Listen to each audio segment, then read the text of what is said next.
السلام عليكم ورحمة الله وبركاته.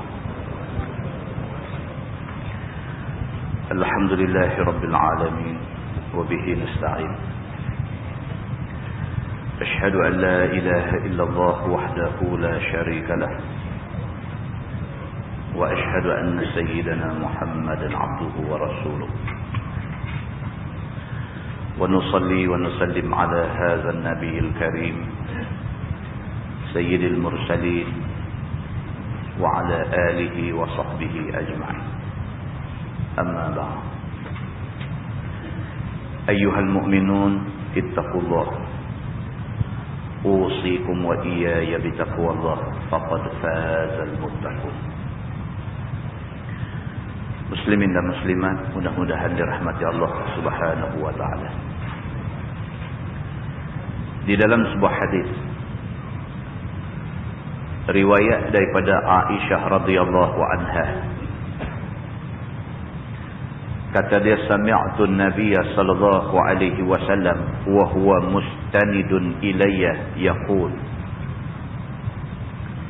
Allahumma ighfirli warhamni wa alhiqni birrafiqil a'la, atau kama qala, hadis sahih muttafaqun alaih. Aisyah isteri Nabi sallallahu alaihi wasallam menceritakan, kata Aisyah, ketika Nabi sallallahu alaihi wasallam bersandar kepada aku. Hadis ni dia cerita waktu Nabi dekat nak wafat.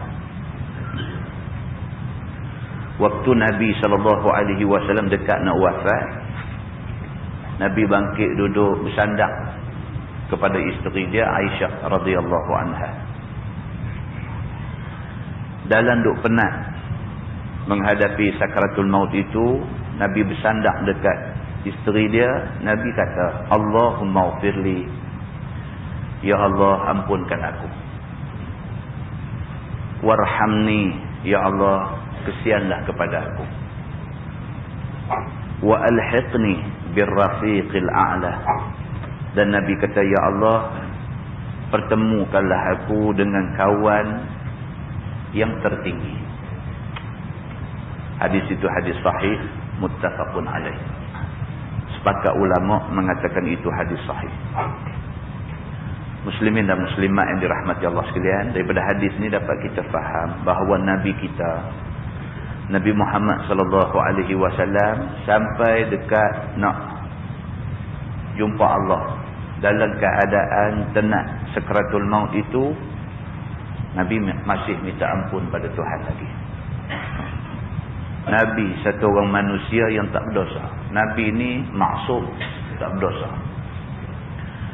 Nabi satu orang manusia yang tak berdosa ni, dekat nak mati duk sebut lagi, Allahumma ighfirli, ya Allah ampunkan aku. Nabi SAW, yang Allah sudah janji belah kesian Allah, Nabi dapat paling banyak sekali. Nabi yang mendapat belah kesian Allah paling banyak ni, waktu dekat nak mati masih lagi sebut, warhamni, ya Allah kesianlah aku. Dan Nabi kata, wa alhiqni birrafiqil a'la, ya Allah bagilah aku berjumpa dengan kawan-kawan yang tertinggi. Imam An-Nawawi kata maksudnya ialah Nabi SAW minta dekat Allah supaya dia dapat jumpa dengan malaikat Allah dan hamba-hamba Allah yang saleh-saleh yang dah pun mati mendahului Nabi SAW. Di dalam sebuah hadis lain, riwayat daripada Aisyah radhiyallahu anha, kata dia, ra'aitu Rasulullah sallallahu alaihi wasallam wa huwa bil maut wa 'indahu qadah fihi ma' wa huwa yudkhilu yadahu fil qadah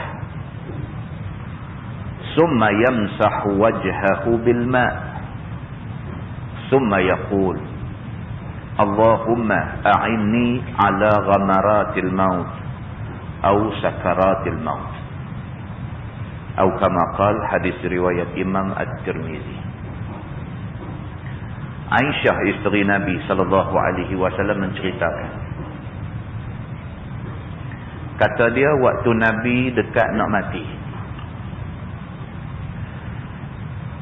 di sebelah Nabi ada qadah, ada satu bekas ayam. Wa huwa yudkhilu yadahu fil qadah. Dalam duk penat nak mati tu, Nabi bangkit duduk, Nabi suar tangan dia masuk dalam bekas ayam. Summa yamsahu wajhahu bil ma. Kemudian Nabi sapu ayam tu di muka Nabi. Summa yaqul, kemudian Nabi sallallahu alaihi wasallam berdoa. Nabi kata, Allahumma a'inni ala ghamaratil maut aw sakaratil maut. Nabi berdoa, Nabi kata, ya Allah, mudahkanlah aku menghadapi sakaratul maut ini. Hadis riwayat Imam At-Tirmizi. Muslimin dan muslimat yang dirahmati Allah sekalian, dua hadis kita baca cukup untuk menggambarkan kepada kita siapa Nabi kita. Penggantungan diri dia kepada Allah ni sampai saat terakhir.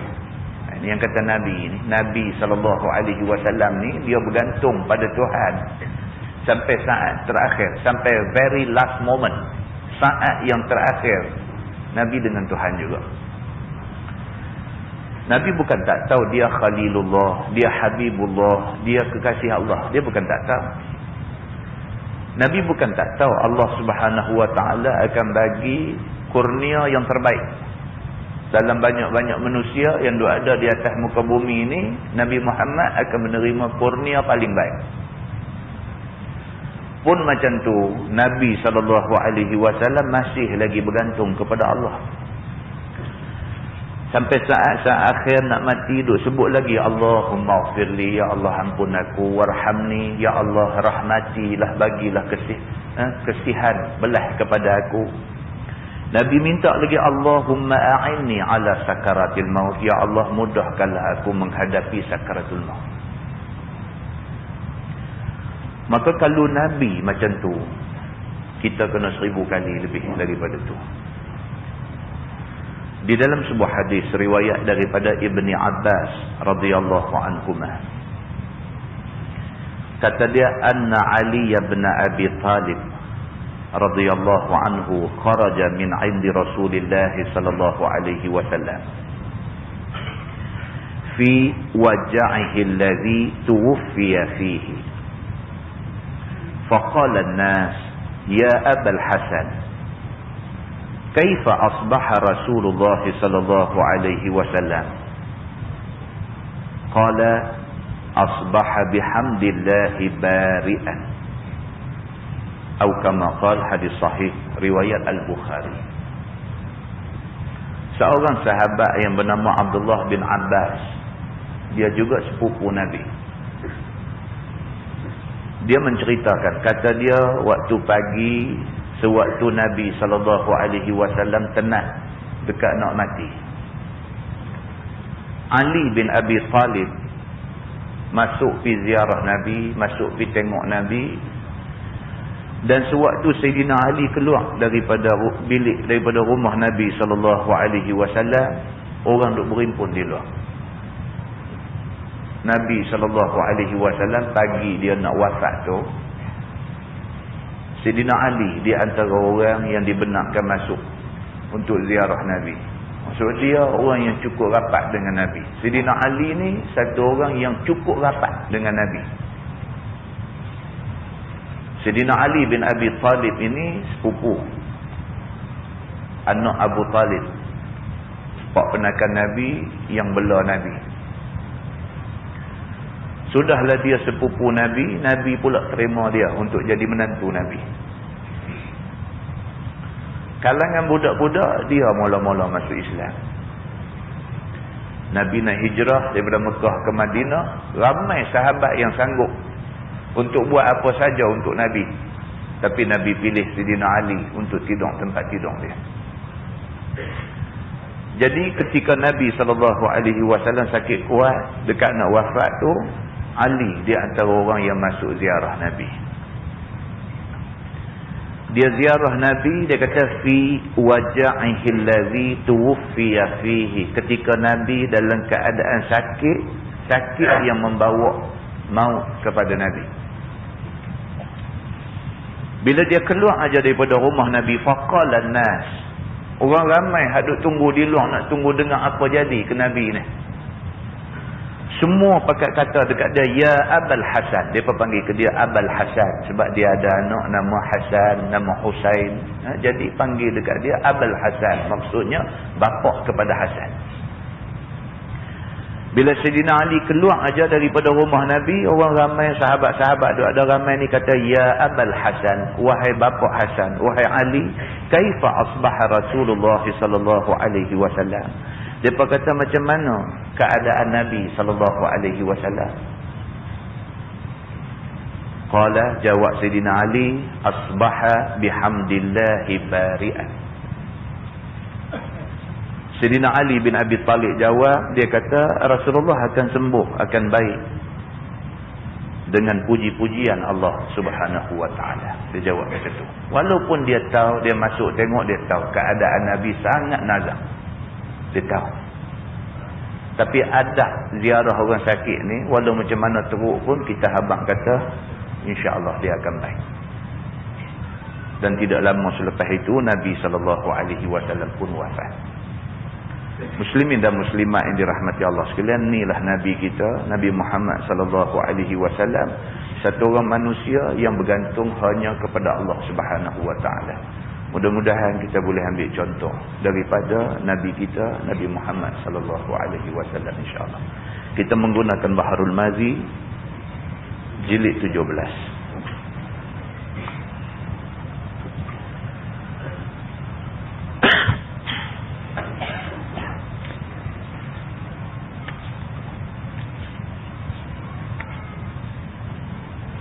Muka surat 123. Muka surat 123. Kita masuk tajuk kecil dia, tilam Nabi sallallahu alaihi wasallam. Kata dia, sesungguhnya telah datang satu riwayat hadis yang mengkhabarkan tentang tilam Nabi sallallahu alaihi wasallam itu. Kata dia, an Aisyah radhiyallahu anha qalat, dakhalat alayya imra'atun minal ansar fara'at firasha Rasulillah sallallahu alaihi wasallam qatifatan mathniyatan fab'athat ilayya bi firashi hashawhu suf. Diriwayatkan daripada Aisyah radhiyallahu anha, kata dia, telah masuk ke atasku satu orang perempuan daripada Ansar. Maka melihat perempuan itu akan tilam tidur Nabi sallallahu alaihi wasallam daripada kain jong, benang berikat tali segala hujungnya. Jadi satu orang perempuan Ansariyah, perempuan sahabat Ansar. Maksudnya perempuan orang Madinah. Dia mai ziarah di rumah Nabi. Bila mai ziarah, masuk-masuk tu, rumah Nabi bukan macam rumah kita lah. Ada bilik satu, ada dua bilik, ada tiga bilik. Rumah Nabi, bilik aja. Rumah Nabi itu bilik. Bukan dalam rumah ada bilik. Rumah Nabi itu sendiri bilik. Jadi bila masuk itu, nampak belakang lah apa yang ada. Maka bila dia masuk, dia nampak ni tilam yang Nabi SAW duduk tidur malam-malam. Tilam yang hanya merupakan kain selai tutup pokok menerung yang kita cerita pada bulan lepas. Belah hujung-hujungnya kain ikat-ikat dengan benang macam tu aja. Maknanya satu tilam yang sangatlah sederhananya. Begitu. Bila dilihatnya yang demikian itu, maka sudahlah kesian ia. Perempuan yang main ni, dia tengok-tengok, dia kata, ni ke tilam hak Nabi duduk tidur malam-malam.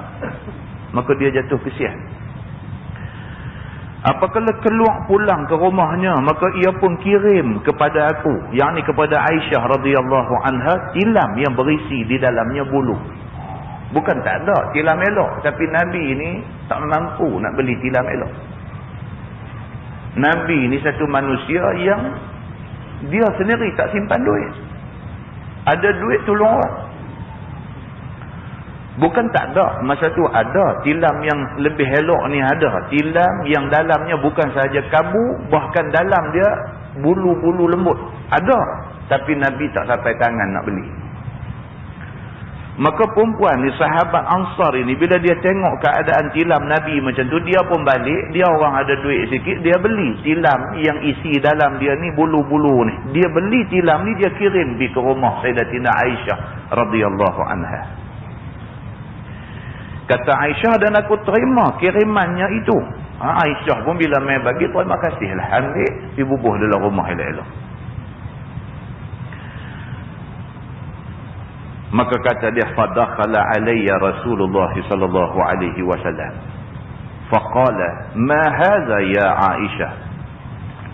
Qalat, qultu ya Rasulullah, fulanah al-ansariyah dakhalat fara'at firashak. فذهبت فبعثت إلي بهذا. Maka masuklah ke atasku Nabi SAW, lalu nampak kepadanya tilam yang dikirim oleh perempuan Ansariyah itu. Nabi balik. Bila Nabi balik, masuk tengok tilam dia lain daripada tilam hak selalu.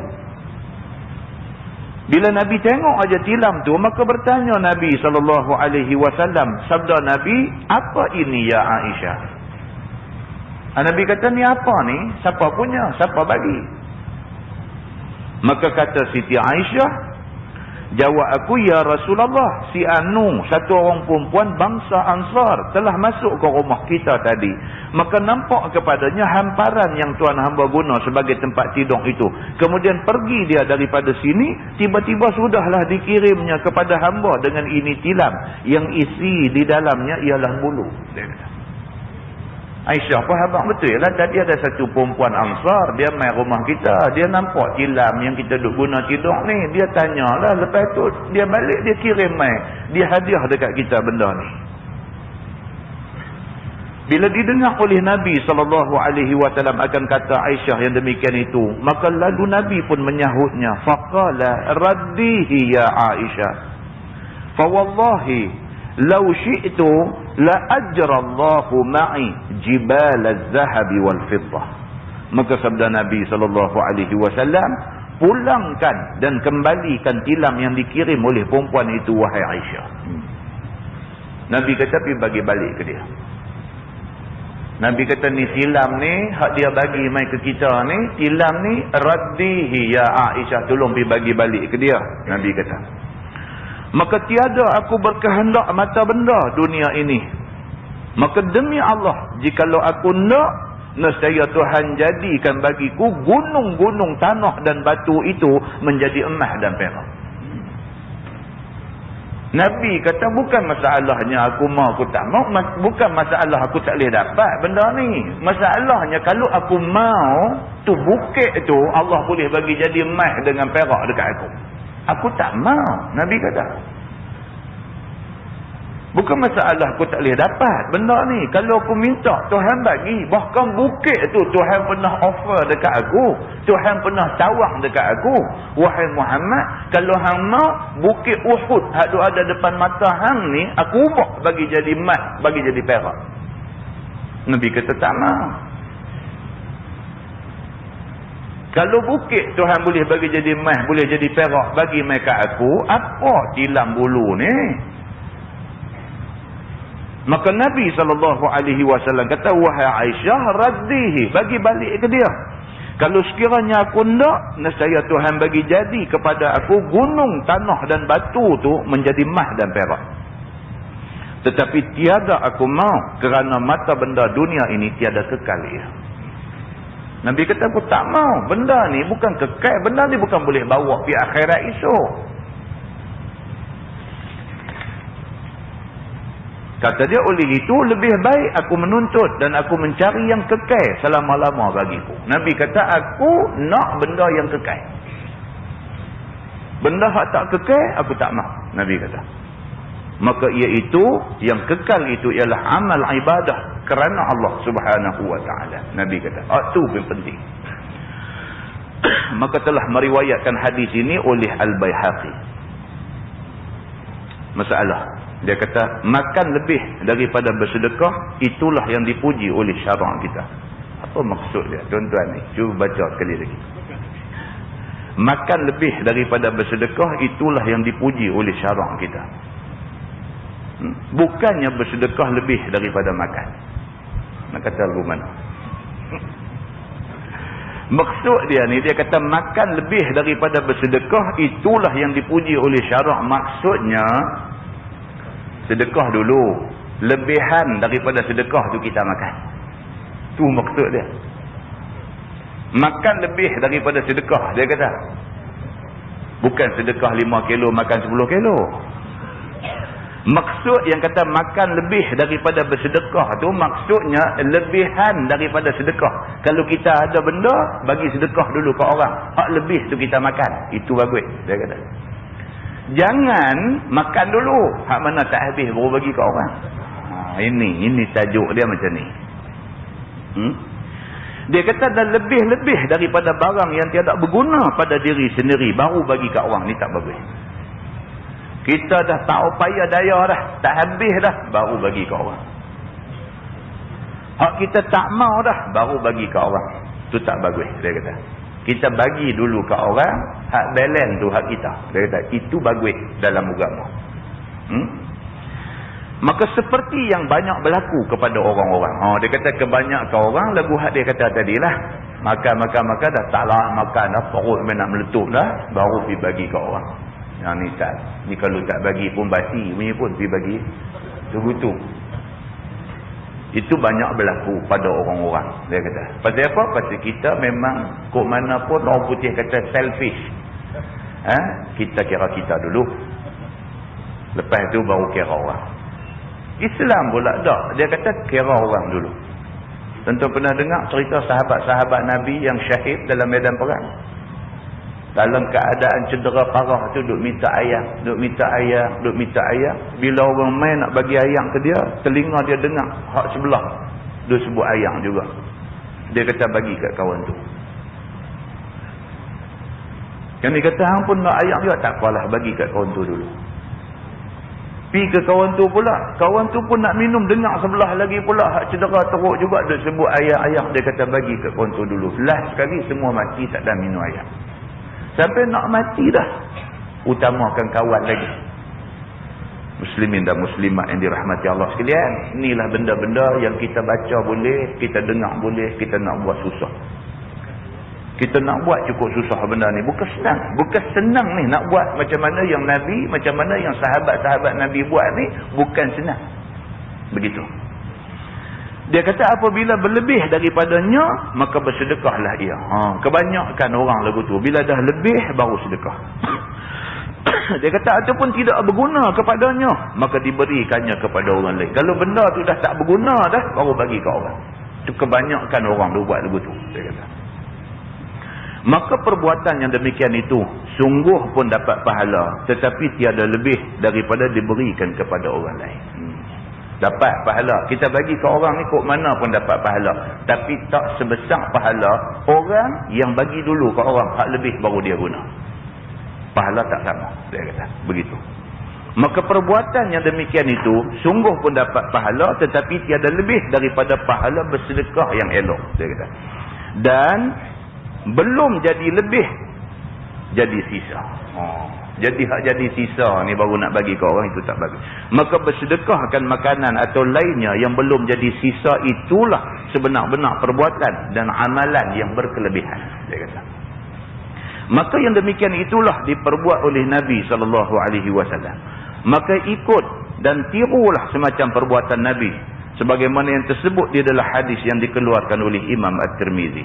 Kata dia an Aisyah radhiyallahu anha qalat annahum zabahu syatan Faqala Nabi sallallahu alaihi wasallam, "Ma baqiya minha." Diriwayatkan daripada seorang isteri Nabi sallallahu alaihi wasallam yang sangat dikasih Nabi, namanya Aisyah radhiyallahu anha. Kata dia bahawasanya mereka itu daripada sahabat-sahabat Nabi telah sembelih bagi Nabi seekor biri-biri. Sahabat nak buat favor dekat Nabi, nak buat baik dengan Nabi, nak ambil hati Nabi, sembelih kambing seekor. Sembelih kambing seekor dengan tujuan nak masak, nak makan dengan Nabi, nak bagi Nabi makan. Begitu. Maka disuruh oleh Nabi sedekahkan setengah daripadanya. Sahabat-sahabat ni nak buat baik dengan Nabi. Maka mereka pun pakat-pakat ambil kambing biri-biri seekor, ambil kibas seekor, sembelih nak bagi Nabi makan puas-puas. Bila sembelih aja kambing ni mai ke Nabi, Nabi SAW pula dia kata apa? Dia kata pergi bagi ke orang dulu. Sahabat ni sembelih nak bagi Nabi makan. Nabi ni yang kata Nabi ni bila orang sembelih buat mai, dia kata bagi ke orang dulu. Dia suruh pergi bagi ke orang lain dulu. Dan berikan jiran dan kepada orang-orang yang berhajat. Nabi kata pergi bagi dulu orang ada keliling-keliling kita ni, pergi bagi seorang sikit dulu, kemudian tengok orang jauh sikit mana miskin bagi dulu. Begitu. Maka orang-orang pun junjung seperti mana suruh Nabi SAW itu. Kemudian daripada itu maka ditanya isterinya dengan bersabda Nabi SAW, "Hai Aisyah, apa lagi yang tinggal daripada biri-biri itu?" Bila dah bagi ke orang, bagi kat jiran saja banyak mana ada. Bagi dia ni sepotong, dia ni bagi dekat orang miskin, dekat orang susah, dekat orang berhajat, semua bagi sampai tinggal balance banyak mana aja. Nabi tanya Aisyah, "Wahai Aisyah, tinggal banyak mana habuan kita?" Nabi tanya. Bila didengar oleh Aisyah tanya Nabi SAW itu, maka dengan segera dijawab oleh Aisyah, qalat ma baqiya minha illa katifuha. Maka jawab Aisyah radhiyallahu anha, dia kata apa lagi yang tinggal? Tidak ada apa yang tinggal melainkan tulang belikat aja. Orang perempuan kan jawab begitu. Dia kata apa? Tinggal minyak mana ada suruh bagi ke orang tinggal tu Cara jawab tu jadi bunyi tu kan. Bunyi tu dah tadi suruh bagi. Duduk tanya tinggal minyak mana apa. Kan? Dia jawab ke Nabi SAW yang kata Aisyah ni. Dia kata, "Ma baqiya minha illa katifuha." Dia kata nak tinggal minyak mana. Dah suruh bagi ramai sangat. Dia kata yang tinggal ni katifuha. Tulang belikat aja yang tinggal kat kita. Jawab begitu. Bila didengar oleh Nabi SAW jawab Aisyah itu, maka Nabi pun memberi ajaran. Nabi tahu dah, ni nampak macam tak puas hati. Nabi terus tegur. Qala baqiya kulluha ghaira katifiha. Nabi jawab macam tu. Nabi kata, "Wahai Aisyah, jangan kamu faham sekalian yang kita sedekah itu hak tinggal itu baki." Nabi kata jangan duk ingat kata hak tinggal tulang belikat tu baki yang kekal dekat kita.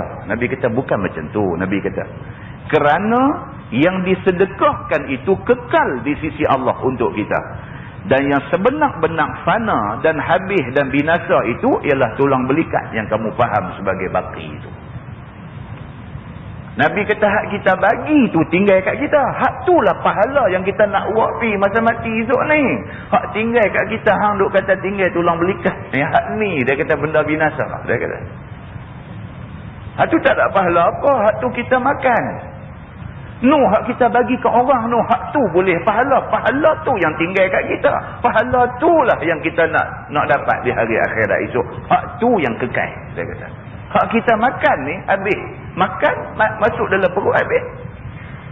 Nabi SAW kata macam tu. Sebagaimana firman Allah Subhanahu wa taala, "Ma 'indakum yanfadu wa ma 'indallahi baqin."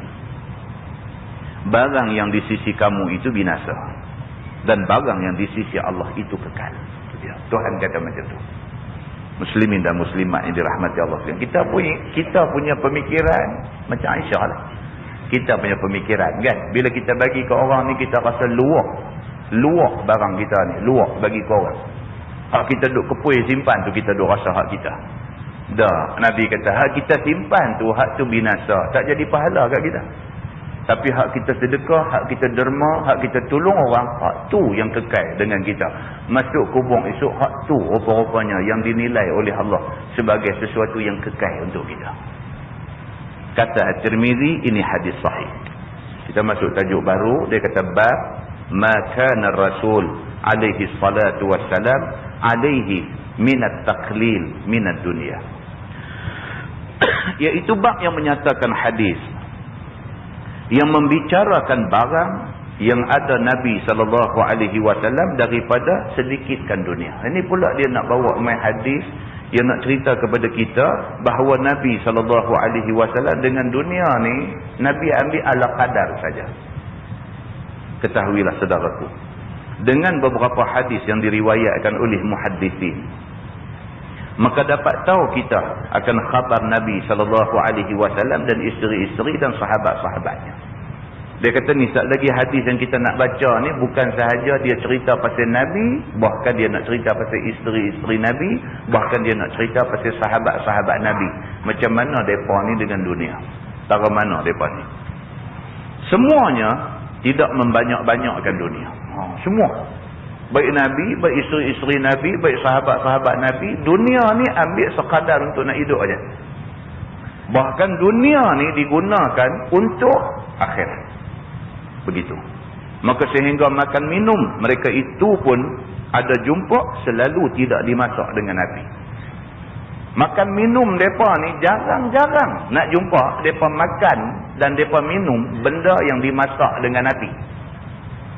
Maksudnya apa? Maksudnya banyak makan korma dengan air Zam-Zam. Tak gaduh masak. Oh, kalau kata makan benda masak dengan api ni, makan roti, makan daging rebus, air ni kena masak dengan api. Orang Arab, roti dengan daging rebus ni makanan mereka lah. Tapi Nabi SAW jarang-jarang nak boleh makan benda yang masak dengan api. Hak banyaknya Nabi SAW makan benda yang tak masak dengan api. Maksudnya makan tamar, korma dan juga minum air. Itu aja. Baik, maka peluang mereka itu berugi pada dunia, maka tiadalah menjadi peluang mereka itu berugi pada dunia. Maka mereka atas dunia ni tak ada rugi banyak mana. Pasal apa? Pasal dia tak hambat dunia, maka tak rugi. Orang yang hambat dunia, hambat-hambat tak dapat, rugi. Dengan rugi, dengan penat, dengan letih, dengan nak marah ke orang, dia main macam-macam. Tapi kalau dia jenis tak hambat dunia, tak ada rugi apa, tak ada penat, tak ada letih apa. Dunia bagi dia ala qadar, akhirat keutamaan bagi dia. Ini Nabi, ini isteri-isteri Nabi, ini sahabat-sahabat Nabi ridwanullah alaihim ajma'in, dia pun macam ni.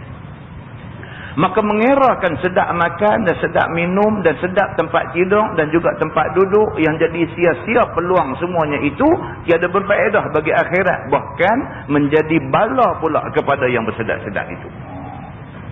Dunia ni kalau terlampau sangat sedap, jadi bala, jadi ujian dekat kita. Tuhan, kita dah dengar banyak kali hadis yang cerita kata apa? Setiap sen yang masuk kat kita Tuhan akan tanya. Setiap sen yang kita belanja juga akan ditanya. Banyak mana masuk Tuhan tanya, haram, halal, syubhat semua kena tanya. Kemudian kita belanja keluar, ke mana jalan kita belanja, setiap sen Tuhan akan tanya kita. Hak ni nak jadi susah kita. Iaitu malas buat ibadah dengan sebab telah diajak diri binasa di dalam sedap dan di dalam senang itu. Bila terlampau selesa, segan nak buat ibadat, segan. Rumah ekon tilam tu dia jengkai punya tebal kan, nak bangkit sembahyang tahajud macam mana, susah. Bangkit pergi pancong kencing boleh, sejuk, ekon sejuk, bangkit pergi pancong, buang air apa semua selesai, kot nak sekali ambil ayat sembahyang, nak takbir 2 rakaat tahajud tak boleh. Duk nampak katil tu duk gamit satu macam. Ya, bukan naik pergi tidur elok-elok, lompat atas katil tu nak tidur. Orang punya nakai sampai macam tu. Ini manusia bila terlampau sedap, bila terlampau senang, dia mesti rugi akhirat. Mesti punya. Mesti rugi akhirat. Begitu. Baik, adapun Nabi kita SAW, sedikitkan dunia itu telah ada didatangkan hadisnya oleh Imam At-Tirmidzi. Kata dia, an Aisyah radhiyallahu anha qalat, inna kunna ala Muhammadin namkusu syahran wa nastawqidu binarin in huwa illa al-ma' wa tamru. Diriwayatkan daripada isteri Nabi SAW yang dikasihnya. Nama dia Aisyah radhiyallahu anha. Kata dia, sesungguhnya adalah kami keluarga Nabi SAW duduk tunggu sebulan tiada kami menyalakan api dapur untuk nak masak roti ataupun merebus daging. Itu dia kata. Kadang-kadang sebulan berlalu begitu sahaja, dapur tak menyala api. Maksudnya apa? Bukan maksudnya isteri Nabi segan masak. Maksud kata sebulan api tak menyala dapur ni, maksudnya ialah tak ada benda nak masak. Nak dapat daging seketui, nak rebus, buat makan daging rebus, tak ada. Jadi dengan kerana tu dapur tak menyala api dapur ni. Pasal apa? Hari-hari pun makan korma minum air, makan korma minum air. Begitu. Oleh kerana tidak ambil endah kepada makan minum dan pakaian dan dunia semuanya, maka tiada makan minum kami melainkan air dan kamar sahaja, dia kata. Boleh hidup dengan minum air, dengan makan buah korma saja. Kata At-Tirmidzi, ini hadis sahih, dia kata. Muslimin dan muslimat yang dirahmati Allah sekalian. Kita ingat balik dulu Iran semasa Amerika mai kepung nak serang dia dulu. Iran waktu Amerika kepung nak serang dia dulu ni. Masa tu Ayatullah Khomeini dia pemimpin Iran. Di depan ratusan ribu rakyat yang berhimpun nak nyatakan sokongan kepada dia di dalam kota Tehran tu, Khomeini bangkit berdiri, tangan dia pegang korma sebiji. Dia kata, apa pun jadi dekat kita, dia kata ini makanan kita. Dia tunjuk korma sebiji, dan inilah makanan Nabi SAW, dia kata. Takbir puak-puak ratus ribu ni. Maknanya apa? Mereka bersedia. Apa jadi pun mereka bersedia. Muslimin dan muslimat yang dirahmati Allah sekalian. Penggantungan diri kepada Allah Subhanahu wa taala begitu hebat sekali. Masalah. Dia kata Nabi tidak memasak apa-apa di rumah beberapa bulan. Sesungguhnya ada datang khabar beberapa bulan di rumah Nabi SAW itu tiada menghidupkan api untuk masak roti. Bahkan mengenyangkan dengan tamar dan air saja. Iaitu hadisnya an Urwah an Aisyah radhiyallahu anha annaha kanat taqul wallahi ya bana ukhti in kunna lananzuru ila al-hilal summa al-hilal summa al-hilal salasatu ahillah fi syahraini wa ma uqida fi abiyati Rasulillah sallallahu alaihi wasallam nar. Diriwayatkan daripada Urwah, daripada isteri Nabi sallallahu alaihi wasallam, iaitu Aisyah radhiyallahu anha, bahwasanya berkata ia, demi Allah wahai anak saudara aku. Aisyah kata dekat anak saudara dia Urwah. Aisyah kata, wahai anak saudaraku, sesungguhnya adalah kami menanti tunggu kepada pangkal bulan, kemudian pangkal bulan, kemudian pangkal bulan, yakni 3 pangkal bulan di dalam 2 bulan. Padahalnya tak satu rumah pun daripada rumah isteri-isteri Nabi sallallahu alaihi wasallam menghidupkan api dapurnya. Itu dia. Semua isteri Nabi menikah dengan Nabi boleh sakit aja. Tuan-tuan boleh bayang tak Nabi SAW pemimpin yang cukup hebat. Nabi SAW pemimpin yang cukup hebat. Isteri-isteri Nabi hidup susah semua. Nabi ni satu orang pemimpin yang cukup hebat. Bukan hebat zaman tu. Sampai lah ni orang kata Nabi hebat. Sampai lah ni tak ada seorang pun pemimpin dalam dunia ni boleh jadi macam mana Nabi SAW. Tak ada. Hebat Nabi ni pasal apa? Kedudukan dia tu langsung tak merosakkan dia. Padahal kedudukan Nabi itu bukan sahaja orang Islam tunduk hormat kepada Nabi. Musuh orang kafir sampai negeri bersebelahan pun hormat dekat Nabi Muhammad ni. Maknanya kalau Nabi SAW nak guna kedudukan dia untuk kepentingan dia, boleh sangat-sangat. Tapi Nabi SAW pilih untuk hidup sebagai hamba Allah. Punya hebatnya Nabi SAW ni daripada dulu sampai lah ni, bahkan sampai bila-bila, sampai kiamat, sampai kita hidup pula di akhirat esok ni, Nabi tetap manusia hebat. Nabi manusia yang hebat ni, semua isteri dia sampai 2 bulan tak ada benda nak masuk di dapur. Muslimin dan muslimat yang dirahmati Allah sekalian. Kata hadis, qultu ya khala fama kana yu'aishukum.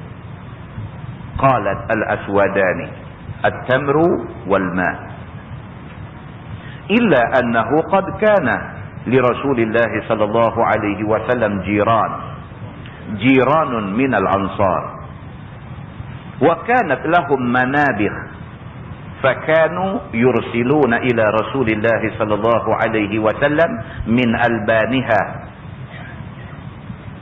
fayasqiyani. Maka kata Urwah, wahai mak saudaraku, bagaimana hidup kamu sekalian? Anak penakan ni bila dengar mak penakan dia, isteri Nabi yang Nabi sangat sayang, Aisyah ni, dia cerita kata sampai 2 bulan tak ada benda nak masak makan. Anak penakan dia bila dengar, dia tak boleh fikir benda ni.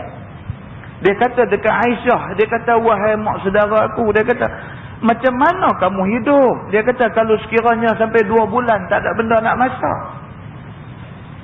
Kamu hidup macam mana? Ya khalah fama kana yu'aishukum. Wahai makcik, dia kata macam mana nak hidup kalau sampai 2 bulan tak ada apa nak masak di rumah.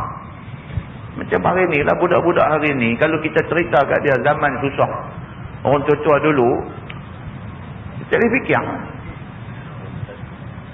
Budak hari ni sekolah rendah, nak pergi sekolah gagal RM2. Sekolah rendah, nak pergi sekolah gagal RM2. Kita tak mau bagi pun, dia makan tu sekali hadap RM1. Sekali hadap sekolah rendah, sekali hadap RM1. Kita duduk cerita kat dia, kita kata zaman ayah dulu mi goreng RM5. Bukan RM5, RM5. Tak tahu nak abang lah, murah RM5. Mi goreng buah lah kertas surat abang. Masa tu mana ada pinggan-pinggan plastik, pinggan tin pun. Kertas surat abang, potong petak-petak tu. Yang tu lah. Dia cedok mi, rup dia bubuh. Atas kertas surat abang tu, RM5. Duduk berebut di kantin nak beli, duduk bertolak tu dia jadi lagu pula. Mi marik. Dia minta mi RM5. Hari ni kita pergi habang dekat anak kita. Kita kata apa ni nak duit sampai RM2 ni. Kata ayah dulu makan mi goreng RM5 je. Apa orang tua ni kata. RM5 nak beli tahu mana. Kata tak ada. Lah ni dia sekali hadap mi goreng boleh 5 kupang. 5 kupang. Urwah ni bila tanya makcik dia, Sayyidatina Aisyah, makcik dia kata kami dulu hidup dengan Nabi, Allahu Akbar. Dia kata kadang-kadang sampai 2 bulan dia kata tak ada apa nak masak di dapur, tak ada benda nak makan. Dia dengar macam tu dia tak boleh fikir. Dia kata, macam mana nak hidup kalau sampai 2 bulan tak masak apa? Dia tanya begitu. Maka kami makan 2 perkara yang hitam, iaitu tamar dan ayam. Dia kata kami hidup masa tu makan korma dengan ayam aja. Melainkan bahawasanya sesungguhnya ada bagi Nabi SAW beberapa jiran daripada orang Ansar.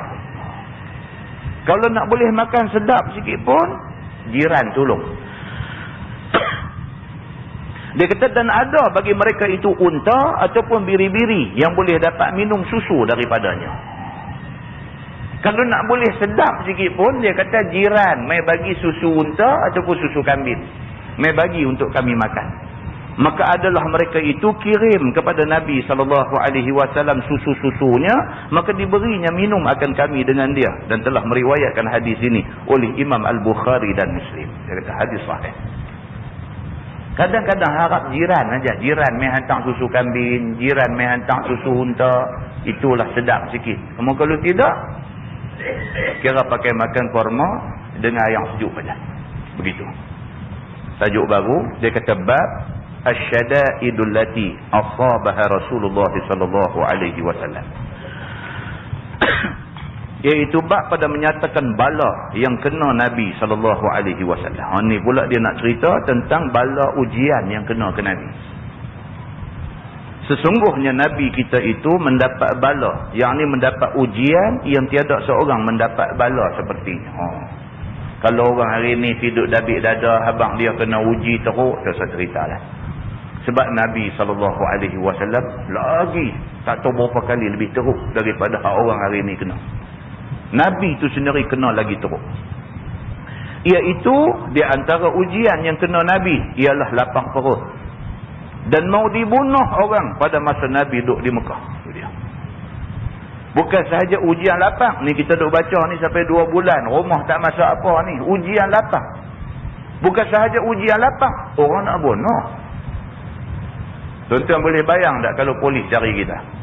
Allahu Akbar. Kita buat satu kesalahan. Kita bunuh orang ke. Kita pergi samun bank ke. Apa kita buat satu kesalahan. Lepas tu diburu polis. Tuan-tuan boleh bayang tak hidup dalam buruan polis ni? Adik-beradik semua tutup buku habis. Rumah adik-beradik mana pun kita tak boleh pergi dah. Pasal alamat adik-beradik semua polis pegang. Rumah kawan ni tak usah sebutlah kawan duduk tang mana pun. Semua ada dekat. Mereka boleh cari kita. Kita nak hidup macam mana? Nak hidup tang mana? Dicari. Sampai last sekali kena tembak mati dalam lau ayam. Pergi menyorok dalam lau ayam pun jumpa. Tembak mati juga. Tu baru polis cari. Ni Nabi SAW kafir musyrikin Mekah cari. Tak boleh tahan. Sampai ada yang bersumpah-sumpah kalau dapat Nabi nak bunuh terus. Kalau aku jumpa Muhammad, dia kata, aku pasti akan bunuh dia. Sampai macam tu. Nabi SAW diuji sebegitu rupa. Maka dengan sebab ia mau dibunuh orang itu, maka dapat izin keluar negeri Mekah untuk pergi ke negeri Madinah daripada Allah Subhanahu Wa Taala. Di antara sebab Allah suruh Nabi hijrah Mekah ke Madinah kerana Nabi diancam dengan ancaman bunuh. Allah suruh Nabi berunding sat. Berunding bukan nak lari, tapi kerana nak menyusun strategi di Madinah. Begitu. Maka keluar Nabi SAW lari daripada kaum Quraisy itu. Dan sertanya Bilal dengan sedikit makanan yang terkepit di celah ketiak. Itu dia. Bilal ni pernah ikut Nabi SAW waktu Nabi nak selamat diri daripada orang nak mencari Nabi. Lari ni dalam keadaan roti buh celah ketiak. Roti kepit celah ketiak. Maka itulah khabar yang dikeluarkan oleh Imam At-Tirmizi. Hadis dia an Anas bin Malik radhiyallahu anhu qala Rasulullah sallallahu alaihi wasallam laqad ukhiftu fillah wa ma yakhafu ahad wa laqad uzitu fillah wa ma yu'za ahad min baini yawmin wa laylah wa mali wa li Bilal ta'amun ya'kuluhu dzu kabidin illa syai'un yuwarihi ibtu Bilal.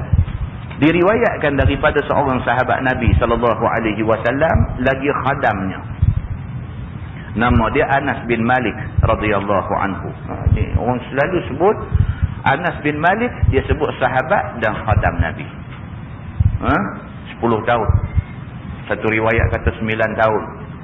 Betul-betul dia jadi khadam Nabi. 9 tahun ke 10 tahun. Nabi hijrah daripada Mekah ke Madinah. Nabi duduk di Madinah 10 tahun. Maknanya apa? Maknanya hari pertama Nabi jijak kaki di Madinah tu, start hari tu dia dah jadi khadam Nabi. Mak dia pergi jumpa Nabi. Dia kata, ya Rasulullah, aku dah niat lama dah benda ni.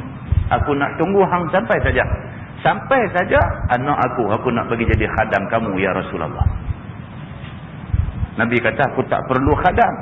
Tak kira. Perlu tak perlu, anak aku nak jadi khadam kamu.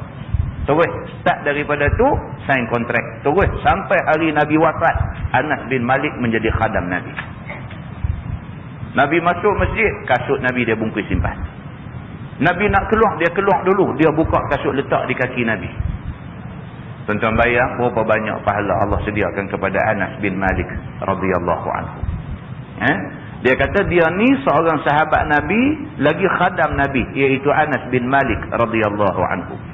Kata dia telah bersabda Nabi SAW, demi sesungguhnya aku sudah kena takut dengan orang-orang kafir pada masa keluar aku dari Mekah berpindah ke Madinah, kerana nak menyampaikan apa titah Allah. Nabi kata aku tak boleh nak ceritakan apa macam mana gerunnya aku ketika rumah aku dikepung oleh orang-orang kafir ni. Tuan bayangkan, keliling rumah. Semua suku Arab dia ada keliling rumah ni. Semua suku Arab. Bukan Quraisy saja. Semua suku Arab dipanggil untuk sama-sama nak pukul Nabi.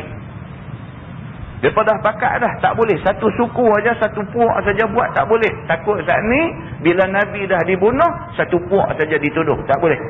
Semua puak mesti hantar wakil main. Bila pukul Nabi ni, darah Nabi tu bila percik biar kena semua. Jubah mereka semua kena. Supaya bila nak hukum, tak boleh hukum. Pasal semua terlibat. Dia bagi orang. Dia perancang sampai macam tu. Bayangkan Nabi SAW duduk dalam rumah. Dalam keadaan keliling rumah musuh dah kepung. Kepung dengan senjata di tangan.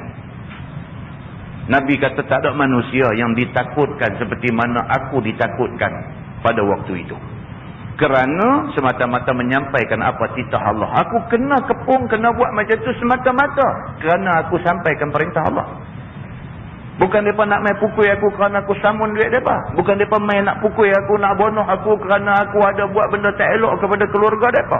Tapi kerana aku buat hak Allah suruh buat. Kerana tu mereka main kepung, nak tangkap aku, nak pukul aku. Begitu. Dan tiada seorang pun ditakuti seperti mana aku ditakuti. Nabi kata tak ada manusia dalam dunia ni yang diberi takut semacam mana aku diberi takut oleh musuh-musuh ni. Dan demi sesungguhnya disakiti aku oleh orang-orang kafir itu pada masa menyampaikan suruh Allah di dalam masa aku tinggal di Mekah dulu. Nabi kata sakit ni tak tahu nak abang macam mana. Ketui batu kena, perut unta busuk 3-4 hari punya perut unta buh atas belakang kena. Fitnah ni hari-hari. Hari-hari 1001 macam fitnah lempak dekat Nabi. Macam-macam benda aku kena masa duduk di Mekah. Aku disakiti semata-mata kerana aku dakwah mereka kepada jalan Allah. Nabi kata tiada seorang pun kena sakit dengan orang seperti mana kena sakit aku ini. Nabi kata tak ada orang yang kena macam mana aku kena. Begitu. Dan demi sesungguhnya telah datang ke atas aku bala 30 hari. Daripada antara sehari semalam itu tiada bagiku dan bagi Bilal makanan yang boleh dimakan akan dia oleh yang mempunyai hati, yakni yang mempunyai jiwa, melainkan sesuatu yang disembunyikan di celah ketiak Bilal. Nabi kata dalam masa 30 hari 30 malam ni aku tak ada benda yang boleh makan. Maksud benda yang boleh makan, benda yang manusia hidup gamak makan, tak ada.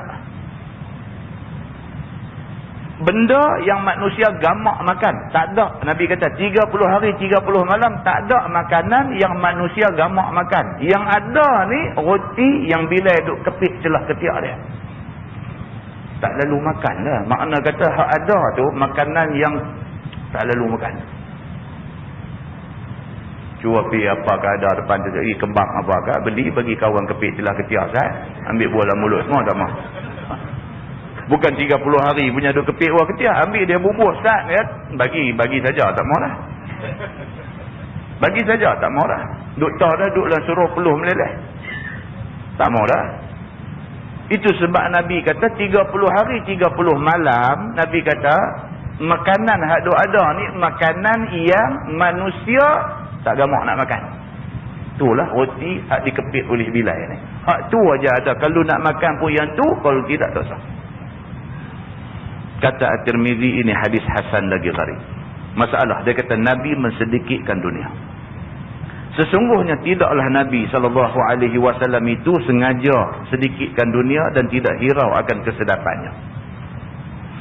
Dan tiada tamak mengumpulkan asbab bagi bersedap-sedap itu. Bahkan sahabat-sahabat Nabi pun ikut turut seperti mana Nabi juga. Dia kata bukan Nabi saja, sahabat pun sama. Macam Nabi juga, sahabat-sahabat pun. Dengan kerana banyak daripada sahabat-sahabat Nabi itu yang menahan lapang ke atas dirinya. Ni dia nak cerita sahabat Nabi pun lapang macam mana Nabi lapang juga. Seorang daripadanya ialah baginda Ali bin Abi Talib karramallahu wajah. Seorang daripada yang lapang ni Sayyidina Ali. Yang ni menantu Nabi SAW lagi suami bagi Siti Fatimah radhiyallahu anha. Adapun hal baginda Ali itu sedikitkan dunia dan tahan lapang itu dikeluarkan di dalam hadisnya. An Ali bin Abi Talib yaqul, kharajtu fi yawmin shatin min baiti Rasulillah sallallahu alaihi wasallam. Wa qad akhadtu ihaban ma'tunan fahawaltu wasatahu fa adkhaltuhu unuqi وشددت وسطي فحزمت بخوص النخل وإني لشديد الجوع. Diriwayatkan daripada baginda Ali bin Abi Talib radhiyallahu anhu.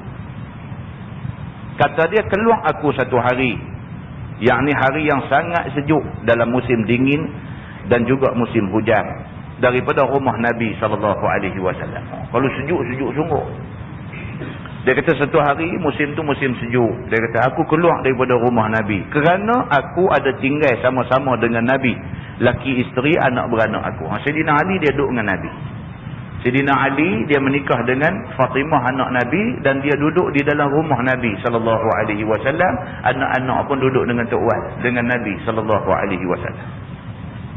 Kata Sayyidina Ali, bila aku keluar maka dapat aku kesejukan yang amat sangat. Bila keluar ni sejuk ni tak boleh tahan. Tuan-tuan di Madinah, tuan-tuan, Madinah kalau kena musim sejuk-sejuk semua. Cakap keluar asap. Cakap pun keluar asap, sejuk. Jadi dia kata masa tu musim sejuk. Dia kata dia keluar daripada rumah Nabi, bila keluar ni sejuk tak boleh tahan, dia kata. Maka aku ambil satu kulit buruk yang sudah pun berlapuk. Lalu aku balikkan tengahnya. Maka aku masukkan ke leher aku kepadanya. Tu dia punya miskin ni sampai baju sejuk tak ada.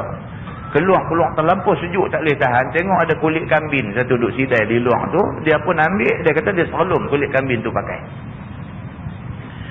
Dan aku ikat akan dia ke pinggang aku. Maka aku berkah ke badan aku dengan daun korma. Ambil kulit yang dah lapuk ni, kulit dah bau busuk ni, ambil, tak boleh tahan sejuk, terpaksa juga ambil serlum buat lagu baju tu, ambil daun korma, ikat bagi jadi macam baju pakai di badan. Sayyidina Ali ni menantu Nabi SAW. Allah, kalau menantu presiden apa katalah kira kan, menantu Nabi macam ni sampai baju sejuk pun tak ada, begitu. Supaya dapat aku berpanas dengan dia. Tujuan ambil buah tu pasal nak bagi panas. Pasal tak boleh tahan terlampau sejuk. Tuan-tuan, negeri kita ni okey lah. Kalau sejuk pun tak sampai jadi lagu tu. Kalau hangat pun tak sampai jadi lagu tu. Ni di India lah ni. Sari-sari mati tak kurang daripada 100 orang. Pasal panas. Hari-hari keluar surat abang. Mayat jumpa ke tepi jalan. Ni, lah ni. Tengah panas ni. Apa dia panggil? Dehydration dia panggil. Panas ni sampai kering badan. Tiap-tiap hari tidak kurang daripada 100 orang mati. Sekitar Madras, sekitar apa ni, mati tak kurang daripada 100 orang. Tak boleh tahan. Bila panas ni sampai memudaratkan. Kita orang Malaysia pergi Mekah kena musim panas, habis tinggi pun 40-45 darjah. Tu pun dia rebah pengsan habis semua. Tak boleh tahan.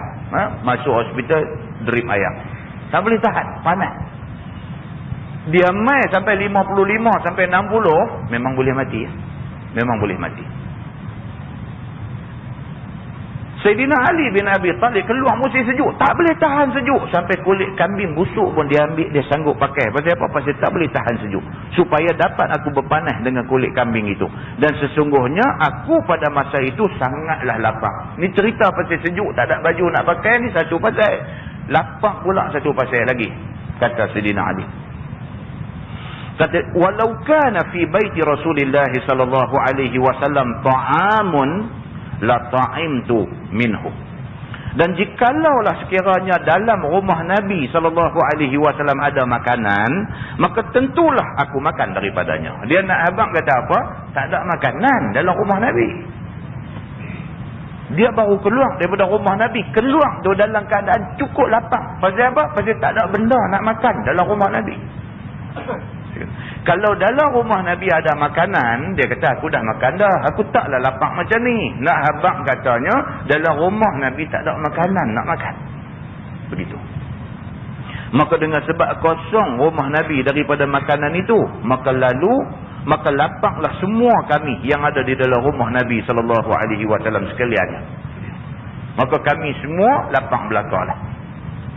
Sambung hadis tu, dia kata fakharajtu altamisu syai'an famarartu biyahudiyyin fi malin lahu wa huwa yasqi bi bakratin lahu fattala'tu alayhi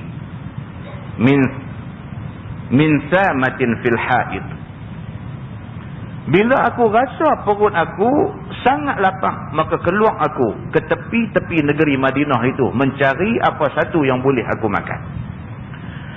Maka melalui aku dekat satu orang Yahudi tu, bukan Badui, tolong kau betul.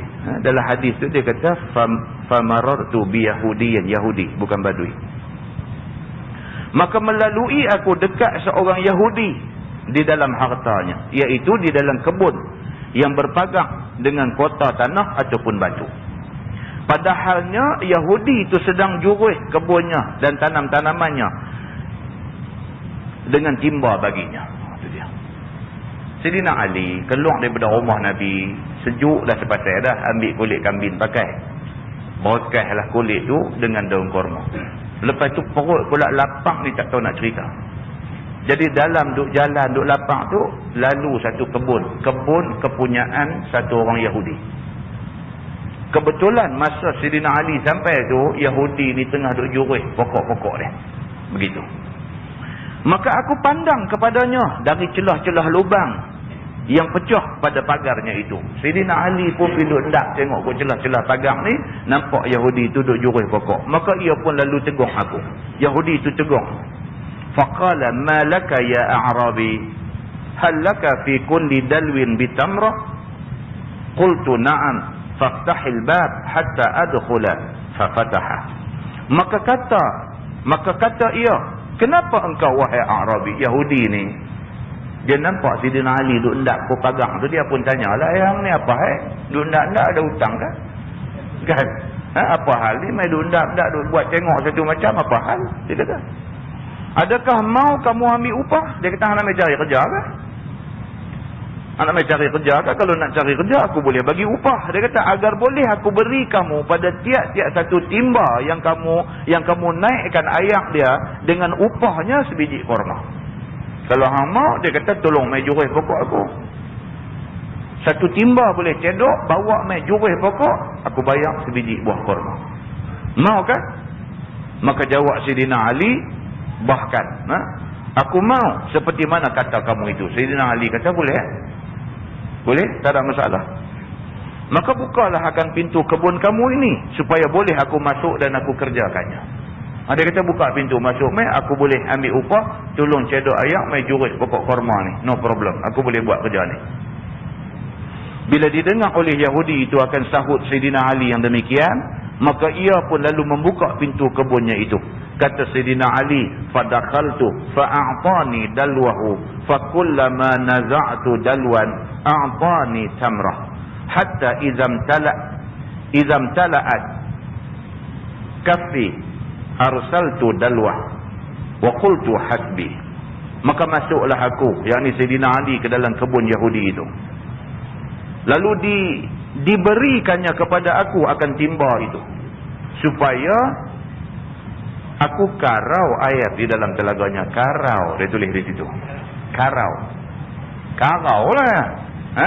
Bila dia masuk dalam kebun korma ni, Yahudi ni pun bagi timba kat dia, bagi timba dengan tali sekali. Tu dia, telaga duk datang tu, hampir cedok, karau naik timba ni. Lepas tu jurus pokok, dia kata. Maka aku pun mengambil timba itu dan tampillah aku bekerja. Dia pun ambil timba ni, pergi duk cedok ayam dan sebagainya. Maka tiap-tiap kali aku karau akan satu timba. Karau, dia kata kan. Pasal soal ke karau ni? Maka tiap-tiap kali aku karau satu timba, maka diberinya aku upah sebiji buah korma. Dia kata. Cedok setimba satu buah korma. Cedok setimba satu buah korma. Sehinggalah sampai penuh tangan aku dengan buah korma itu. Dapat banyak lah. Lalu aku lepaskan timbanya. Bila dah dapat banyak dah, dia pun bagi balik timba dekat Yahudi ni. Dan berkata aku kepadanya, padalah aku ambil upah kepadamu sebanyak ini. Dia kata cukuplah dapat banyak ni. Maka dapatlah sudah aku penuhkan perutku ini. Dia kata cukuplah abang nak makan lah ni, bolehlah. Cukup, dia kata. Sambung hadis tu, dia kata fa'akaltuha summa jara'tu minal ma' fasharibtu. Summa ji'tul masjid fawajadtu Rasulullah sallallahu alaihi wasallam fihi. Maka aku pun makan buah korma itu kesemuanya. Makan sampai habis. Dia pun banyak mana dapat, habis semua. Kemudian daripada sudah aku makan, maka aku pun meneguk daripada air itu. Lalu aku minum ya. Kemudian kembali aku ke masjid. Tiba-tiba aku dapati Nabi SAW ada duduk di dalam masjid dengan lapar. Dia kata, balik-balik pergi masjid, tengok Nabi duduk dalam masjid, Nabi tak makan lagi. Begitu. Nak cerita kata susah belaka. Pak mentua aku susah, menantu aku susah. Semua susah pada masa itu. Muslimin dan muslimat yang dirahmati Allah sekalian, bermula ini hadis hasan lagi gharib. Dan dia kata ada daripada riwayat lain yang diriwayatkan daripada Abu Ya'la, kata di dalam riwayatnya, summa ji'tu ila Rasulillah sallallahu alaihi wasallam fajalastu ilaih fil masjid wa huwa ma'a isabatin min as-sahabah. Kemudian daripada sudah aku makan korma itu dan aku minum ayam, maka datang aku kembali kepada Nabi sallallahu alaihi wasallam di masjid. Lalu duduk aku bersama dengan Nabi di dalam masjid itu. Padahal besertanya ada satu kumpulan daripada sahabat-sahabat Nabi. Sayyidina Ali balik di masjid, Nabi duduk dengan sekumpulan sahabat. Dia pun pergi join sekali, duduk di situ. Fatala'a alaina Mus'ab bin Umair fi burdatin lahu marfu'ah bifarwatin wa kana an'ama ghulam bi Makkah arfahahu 'ishah. Tiba-tiba nampak pada kami seorang daripada sahabat Nabi yang sama-sama hijrah daripada Mekah ke Madinah, iaitu nama dia Mus'ab bin Umair, dengan memakai satu kain kecil 4 segi, yang adalah kain itu punyanya bertampal dengan kulit kambing. Tengah duduk sama dengan Nabi dengan sahabat-sahabat, masuk pula ke pintu masjid tu satu sahabat lain, nama dia Mus'ab bin Umair. Sampai pula Mus'ab bin Umair ni, atas bau dia ada burdah, ada satu selendang atas bau dia. Selendang tu pun koyak rabak, tampung dengan kulit kambing. Nak cerita kata seorang lagi susah mai. Susah belaka zaman tu. Padahal adalah ia seorang budak yang sehabis-habis sedap duduk di dalam nikmat, mewah, cukup semua perkara kepadanya, lebih daripada mana-mana budak semasa dia di Mekah dulu. Mus'ab ni anak orang kaya masa di Mekah dulu. Mak orang kaya, pak orang kaya, anak orang kaya. Tapi kerana ikut Nabi, dia tinggal kekayaan semua ikut Nabi. Daripada anak orang kaya, tiba-tiba mai di Madinah ni sampai pakai baju carik, sampai selendang duduk atas bau pun carik, tampung dengan kulit kambing. Dia tinggal kekayaan mak pak dia kerana nak cari keredaan Allah. Ini pula cerita Mus'ab. Dan adalah sehabis-habis senang, lenang, sukacita kehidupan cara dunia. Dia masa di Mekah dulu orang cukup senang lah. Orang cukup kaya. Begitu. Falamma ra'ahu Nabi sallallahu alaihi wasallam zakara ma fihi minan na'im wa ra'a halahu allati huwa 'alayha fazarafat 'aynahu fabaka. Maka tak kala melihat akan dia, yakni akan Mus'ab itu oleh Nabi SAW akan hal yang demikian itu. Maka teringatlah Nabi akan hal yang ada ia di dalamnya daripada segala nikmat dunia, senang lenang kehidupannya masa di Mekah. Nabi bila tengok Mus'ab masuk miskin, baju carik, koyak, tampung dengan kulit kambing, Nabi teringat balik dia ni dulu anak orang kaya. Nabi teringat balik. Dan telah dilihatnya akan hal ahwal Mus'ab yang tiada hal itu pada masa di Mekah. Di Mekah dulu tak terbayang Mus'ab ni nak jadi miskin macam ni. Beranak mai dalam keluarga orang kaya, mak pak mempunyai gedung kekayaan yang cukup hebat dan sebagainya, tak teringat kata dia nak jadi miskin macam tu. Tak teringat. Macam kita lah kan. Tu tengoklah masyarakat kita pun ada orang yang dulu kaya-kaya sungguh-sungguh. Sampai last sekali sampai tak ada apa. Ada pula satu lagi miskin sampai tak tahu nak abang dulu. Tatolah ni dia kaya. Ada juga. Kan dunia ni yang kata dunia dia berputar. Dia macam roda dia berpusing. Ada hari miskin sampai bukan-bukan. Satu hari dia jadi kaya. Ada satu hari kaya sampai bukan-bukan. Mai satu hari miskin bapa kedana. Jadi dunia ni macam tu. Mus'ab ni masa duduk di Mekah kaya-kaya. Bila dia masuk Islam, dia ikut Nabi, mak pak dia marah kat dia kerana dia masuk Islam, tak bagi apa harta pun dekat dia. Jadi miskin sampai macam-macam tu. Lalu mengalir air mata Nabi SAW, langsung menangis Nabi. Nabi teringat tu aja Nabi teriak. Teriak mengenangkan ada orang yang sanggup diberi pilih kepada dia, senang hidup, tapi kufur, ataupun susah hidup, tetapi dia redai Allah. Dia pilih susah pun tak apa, janji Allah redha dekat dia. Nabi bila teringat yang ni, Nabi teriak. Nabi teriak. Kata dia, summa qala Rasulullah sallallahu alaihi wasallam, antumul yawm khairun lahum idza ghada ala ahadikum bihafnah min khubzin wa lahmin wa rihin alaihi bi ukhra wa ghada fi hullatin wa raha fi ukhra wa satartum buyutakum kama tustarul Ka'bah. Kemudian sabda Nabi SAW, sekalian kamu pada hari ini lebih baik, atau apabila didatangkan pada masa pagi hari atas seorang daripada kamu dengan satu hidangan besar daripada roti dan daging, dan didatangkan sebelah petangnya dengan yang lain pula, dan berpagi-pagi pula didatangkan pakaian yang bagus-bagus, dan sebelah petangnya pakaian yang lain pula, dan ditutupkan kamu akan rumah-rumah kamu seperti mana ditutup akan Kaabah, yakni sekalian kamu itu karam di dalam nikmat dan mewah dalam kehidupan, dan banyak di sisi sekalian kamu perkara yang dikehendaki nafsu, dan banyak pakaian dan mata benda dan perkakah rumah dan sebagainya. Adakah ini yakni zaman mewah masa lebih baik ini, ataupun la ni zaman susah lebih baik kepada kamu? Nabi tanya sahabat dandan. Nabi kata agak-agak hampa. Ni lah ni hampa semua susah. Katalah satu hari esok Tuhan bagi hampa senang. Senang ni sampai ke peringkat pakaian ni pagi pakai baju lain, saat lagi tengah hari pakai baju lain, saat lagi petang pakai baju lain, saat lagi malam pakai baju lain, saat lagi nak tidur pakai baju lain. Sehari duduk ada 5 kali salin baju. Waktu senang hidup ni. Senang ni sampai peringkat apa? Nabi kata makan hidangan tu wak mai apakah, angkat hidangan tu wak mai hidangan lain, angkat hidangan tu wak mai hidangan lain, punya senang sampai macam tu. Agak-agak hampa, masa hampa susah lah ni ke hampa lebih mudah beribadat, ataupun masa hampa senang macam aku abang tak cak ke hampa mudah beribadat? Nabi kata agak-agaknya kita mudah ibadat waktu susah atau waktu senang. Nabi tanya sahabat macam tu. Bila didengar oleh sahabat-sahabat Nabi akan sabda Nabi yang demikian itu, lalu jawab mereka, qulna bal nahnu yawma idzin khair natafarraghu lil ibadah. Qala Nabi sallallahu alaihi wasallam bal antumul yawm khair. Maka jawab sahabat, ya Rasulullah, bahkan kami pada hari cukup lengkap dengan serba-serbi itu lebih baik. Boleh kami kuat bagi beribadat sahaja. Jawab Nabi SAW, tidak begitu. Bahkan sekalian kamu hari ini lebih baik dan lebih afdal daripada hari itu. Sahabat pergi jawab kat Nabi kata apa? Dia kata kami ingat kalau kami kaya, kami lebih lagi boleh beribadat.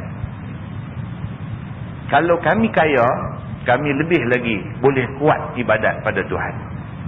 Macam lah ni susah. Nak ibadat pun duk ingat nak kena pergi kerja, nak cari rezeki, nak jamu anak bini. Kami rasa ibadat kami tak banyak mana. Sebab kami kalut dengan nak cari rezeki bagi makan keluarga, pasal kami susah. Kalau ditakdirkan kami jadi senang, jadi kaya, kami ada banyak masa untuk beribadat pada Tuhan. Pasal duit dah ada banyak dah, tak gaduh kerja teruk-teruk. Sahabat jawab macam tu. Nabi kata dah. Nabi kata dah. Lagu hampa lah ni, hampa akan kuat ibadat. Kalau hampa senang, hampa tak akan kuat ibadat. Nabi kata lagu tu. Kita ni kita kena ambil pengajaran lah. Kita macam mana? Kita fikir orang dulu-dulu kan. Mana ada karan, mana ada pek ayam, pancong pilih tak ada. Kan? Tapi orang dulu ibadat dia dahsyat. Orang alim dulu, alim sungguh. Alim sungguh.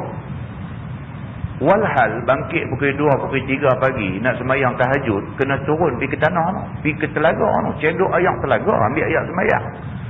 Bawa pelita ya, toilet tak ada lagi zaman tu. Turun pergi letak pelita tepi tu, cendok ambil ayam sembahyang pakai ayam telaga, sejuk seketak-ketak.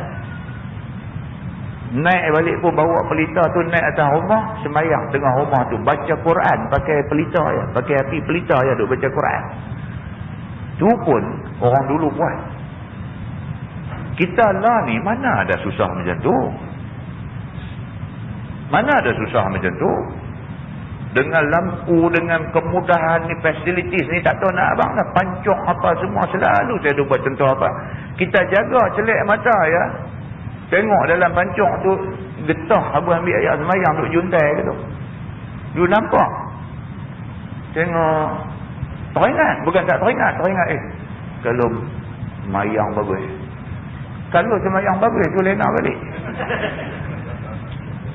Bukan tak teringat, kita pun bukan orang tak mengaji, bukan kita tak biasa baca buku agama, bukan kita tak tahu amalan kita kurang. Kita tahu bila terjaga pukul 3 pagi tu, bilik tidur ni yang kata master bedroom ni dia attach dengan bathroom, dia kata attach ni makna kata celik mata nampak dah. Duk nampak dah tu getah pancong tu, duk nampak dah, tinggal pergi pulai ambil ayat sembahyang je nampak. Bila nampak tu teringat, bukan tak teringat. Kalau boleh buat tahajud bagus. Lena balik. Nampak tak? Ni hak Nabi kata ni betul. Nabi kata ni betul. Dia lagi senang, lagi penyegat. Bila lagi senang, lagi penyegat. Tuan-tuan, orang perempuan dulu, kalau nak buat gulai, rempah gilin tu, duk gilin tu. Sekali dengan lenggang dia, sekali dengan gilin, sekali dengan ada pula, satu kelin pula, duk kayuh basikal, tajam batu pula masa tu. Mana ada tajam batu ada lagi lah ni? Tak ada. Kalau dia ada buat menyaga tu pun tak boleh makan anak lah ni. Mana? Semua blender. Tapi dulu ni batu gilin. Tuan-tuan, kita habang ke anak kita lah ni batu gilin dia tak tahu.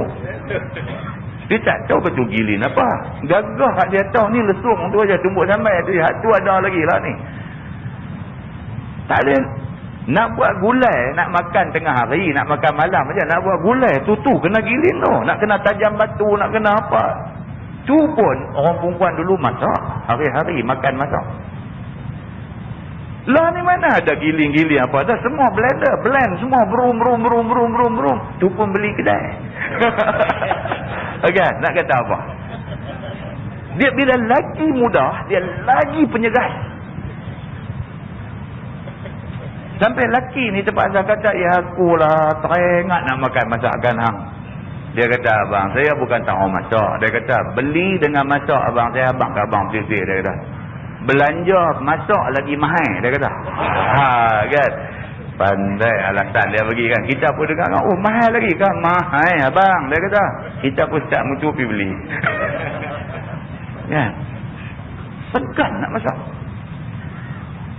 Oh dulu taklah lama sangat kan, baru dalam 10 tahun lepas aja, gitu aja, lebih kurang 10 tahun lepas aja anak pakai napkin, pakai kain napkin ni. Basuh jemur di penyidai tu, orang lalu tengok, boleh anak kecil pula dia ni. Orang tahu.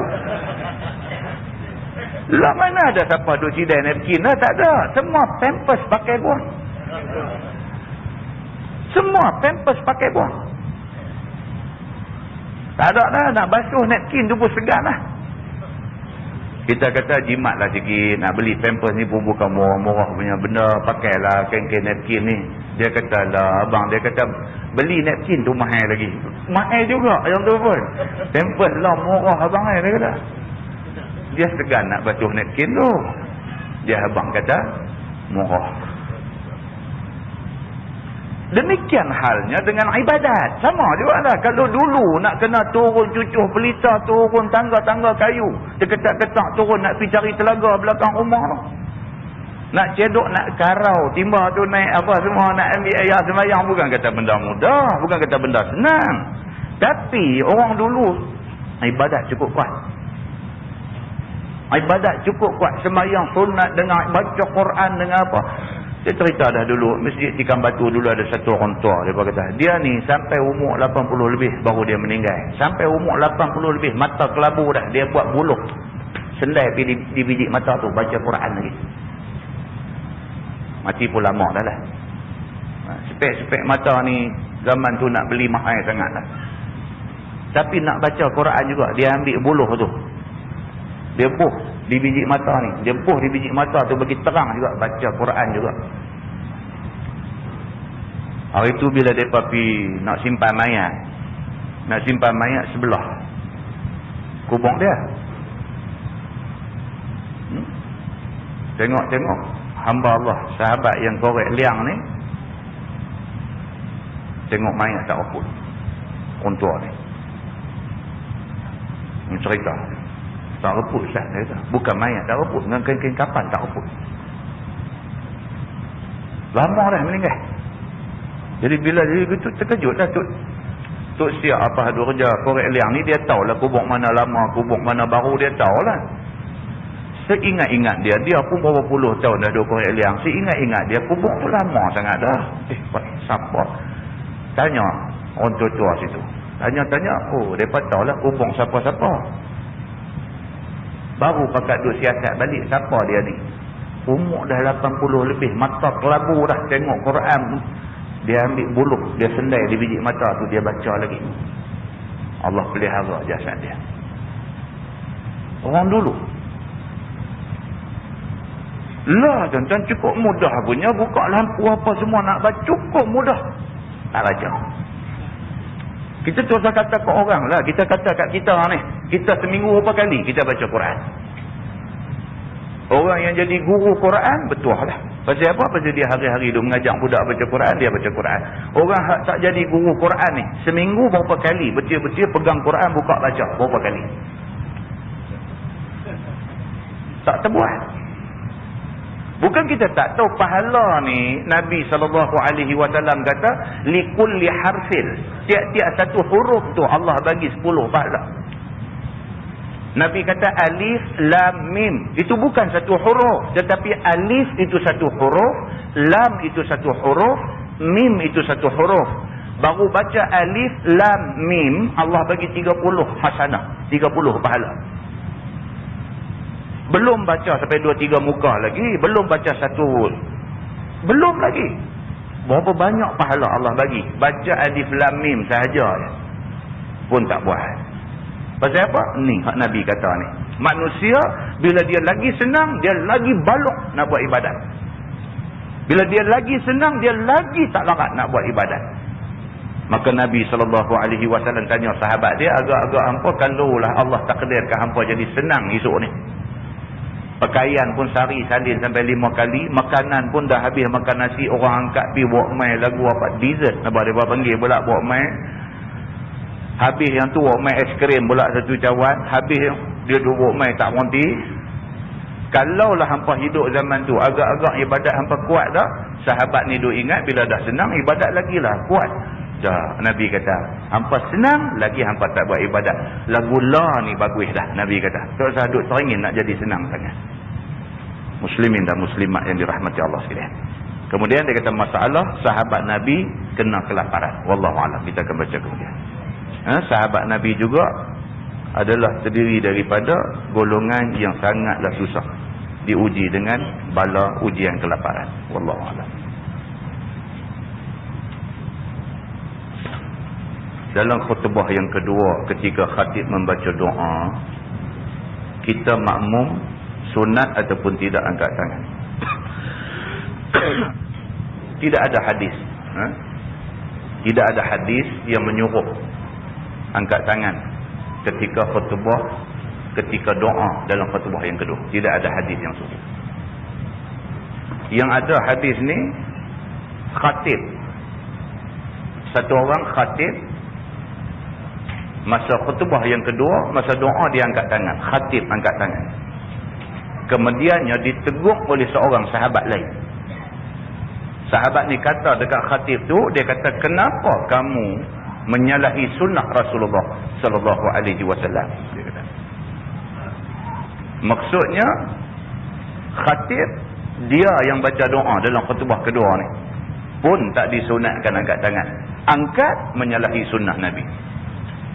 Maka apatah lagi makmum yang hanya dengar. Kalau khatib pun tidak angkat, makmum tidak disuruh angkat. Apatah lagi tidak ada hadis yang mengatakan kena angkat tangan masa doa khutbah yang kedua. Jadi kalau orang tanya pula, habis tu kalau angkat jadi macam mana Ustaz, salah ke tak ke? Wallahu a'lam. Tidak ada pula nas yang melarang makmum angkat. Cuma yang adanya nas yang melarang khatib angkat. Jadi ceritanya tu angkat. Senang macam tu. Macam tu aja. Kita dah faham dah benda ni tuan-tuan. Benda bila sangkut dengan hukum, yang jadi masadirut tasyri', yang menjadi sumber hukum ni apa dia? Quran, hadis, ijma', qiyas. Bila nak tahu hukum ni kena tengok empat ni lah. Dalam Quran ada tak ada? Dalam hadis ada tak ada? Adakah ulama buat ijma' mengatakan tak ada? Ada nak boleh qiyas ke mana-mana? Tak ada. So tidak ada nas yang menyebut tentang benda tu. Maka tak payah. Begitu saja. Pakaian yang kena minyak petrol, bolehkah digunakan untuk salat? Boleh, tak ada masalah apa. Kecuali kalau minyak petrol tu ada campur najis. Kecuali kalau minyak petrol tu ada campur najis. Jenis orang duk pergi beli minyak petrol untuk guna kat kubota ke apa ke ni. Guna kat mesin rumput ke apa ke, beli minyak petrol. Balik duk letak minyak petrol tu tepi pintu rumah, tudung tak bubuh, tak tutup. Cicak mai berak masuk dalam tu. Cicak mai berak masuk dalam tu. Dan kita tahu pula lagi, bila kita juruh, tengok ada cicak dalam tu. Minyak petrol itu bernajis. Kalau kena baju, kena basuh. Kerana najis, bukan kerana petrol. Kerana najis itu, bukan kerana petrol. Pertikaiannya ialah tentang alkohol, tentang benda sejuk tu. Dalam petrol ada benda sejuk ni. Jadi dalam masyarakat kita ni semua duk faham kata alkohol najis. Ini masalah dia. Sampai timbul macam-macam masalah lah. Minyak petrol ni benda jauh lah. Aduk timbul ni minyak wangi, minyak esen, yang sejuk ni. Bila sejuk ni dia ada alkohol. Kita dah terima dah satu idea alkohol najis. Pasal apa? Pasal dalam arak ada alkohol. Maka arak tu najis, kita kata. Kita kata macam tu. Jadi kita terima satu idea alkohol tu najis. Najis dalam agama ni ialah satu-satu benda yang keluar daripada kemaluan manusia ataupun binatang. Sama ada kemaluan depan ataupun belakang. Itu najis. Itu najis. Maknanya ayat kencing ke, berak ke, apa ke semua, sama ada manusia ataupun binatang, itu najis. Lain daripada itu bukan najis. Lain daripada itu bukan najis. Sebutan aja kata najis. Orang kata najis dadah. Dadah tu bukan najis. Dari segi fiqahnya, dadah tu bukan najis. Kalau kita pegang dadah, tak payah pergi basuh tangan. Cuma sebut kata najis dadah. Tujuan dia nak bagi orang rasa jijik dengan dadah tu. Disebut najis dadah. Samalah dengan pisang mai. Bukan mai. Sebut aja pisang tu nama dia mai. Bukan mai. Kalau pergi pajak gadai, nama saja pisang mai. Sebutan. Jadi alkohol ni macam tu lah. Alkohol ni macam tu. Jadi cerita kata kalau kena di baju kita apa semua ni, soalnya ialah benda yang kena tu najis ke tidak. Kalau najis, kena pergi basuh dulu. Kalau bukan najis, tak ada apa-apa. Bila ditimbul soal alkohol ni najis, dia merawit macam-macam lah. Keluar merata begitu sampai pen kilometriko pun dia tak bagi bawa semayang. Dia kata pasal apa? Pasal dalam dakwat pen kilometriko tu ada alkohol pula. Nah, dia pergi jadi serabut punca habis semua kan. Sampai pen kilometriko yang tidak berdosa itu pun kan. Baik, lebih jelas lagi ulama besar di Al-Azhar. Dulu ada satu Syekh Muti'i, dia ni muhaddis, dia ulama hadis. Dia ada keluar satu fatwa tentang benda ni.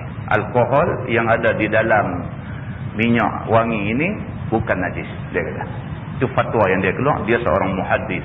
Satu orang ulama hadis yang sangat tawaduk. Dia sendiri dah keluar fatwa tu, so benda ni jelas. Tak payah ulang tanya. Benda-benda yang macam ni tak payah ulang tanya. Dengan kerana benda tu, ramai orang tak semayang. Ramai orang ada kerja di Kuala Lumpur tuan-tuan, nak pergi kerja sembuh sembuh minyak wangi. Jadi orang pula pergi duk habang ke dia, minyak wangi tu ada alkohol tu najis. Maka dia pun tak semayang di pejabat. Bila orang kata, semayang lorong, ya, dia kata baju aku pakai perfume. Dengan kerana tu dia tak semayang. Walhal benda tu tak menghalang dia semayang. Tapi kerana salah kita pergi duk habang ke orang, maka dia tak semayang kerana tu. Ada pula satu orang lagi, dia pergi buat mudah, dia kata pada hang tahu benda tu ada alkohol, tak usah pakai lah, belilah minyak atar tak ada. Dia pergi kata lagu tu pula, minyak atar ke minyak tu ke tak ada najis, boleh pakai belakang. Kan? Cuma kalau diberi pilihan nak beli hak jenis jenama Kristian Dior dengan hak minyak atar apa semua ni, pakai minyak atar lebih baik lah. Itu cerita lain yang tu. Tapi cerita dari segi hukum macam yang kita cakap tadi, benda ni bagi clear tuan-tuan. Kita setiap satu benda kita mau penjelasan, nama pun penjelasan, so dia mesti jelas. Kita dapat benda tu jelas, kita buat hati kita tak ada serabut, kita lapang dada. Nah, mudah-mudahan Allah Subhanahu wa taala bagi taufik dan hidayah kepada kita. Yang baik itu daripada Allah, yang tak baik silap saya. Kita tangguh dengan tasbih kafarah dan surah Al-Asr. Asyhadu an la ilaha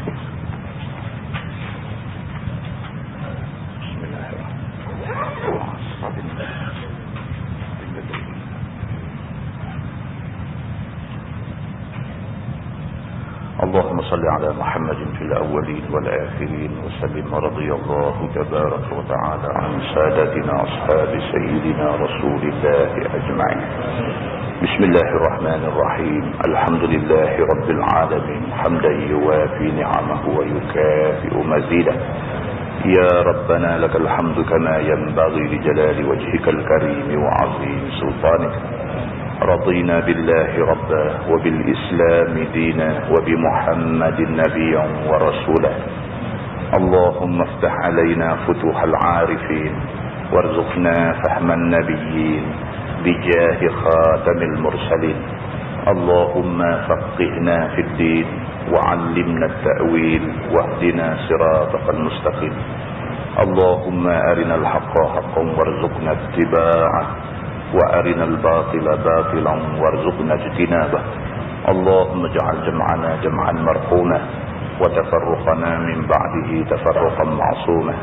وصلى الله على محمد وعلى آله وصحبه وسلم والحمد لله رب العالمين. السلام عليكم.